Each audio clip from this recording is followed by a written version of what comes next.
Hi అండి. ఈరోజు మనం శివుడు ఒంటికి భస్మం ఎందుకు పూసుకుంటాడో అనే విషయం గురించి తెలుసుకుందాం. మనం బ్రతికి ఉండగానే నాది నాది అనే గర్వంతో అహంకారంతో విర్రవీగుతూ ఉంటాం. మనం చనిపోయిన తర్వాత కాలి బూడిదైపోయేది మన శరీరం, చివరికి మిగిలేది బూడిద.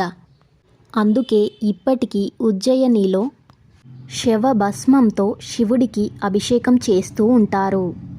మనం చనిపోయిన తరువాత శవాన్ని కాల్చితే మిగిలేది బూడిద. అది దేనికి పనికిరాదు.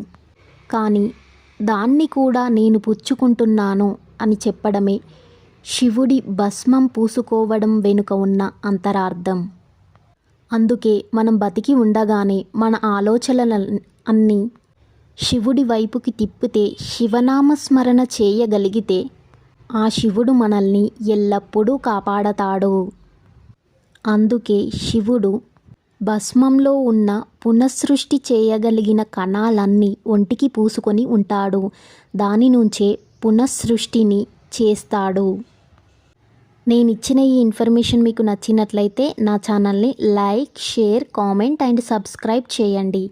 అలాగే ఆ పరమశివుడి ఆశీస్సుల కోసం ఓం నమః శివాయ, అరుణాచల శివ అని కామెంట్ చేయండి. Thank you for watching.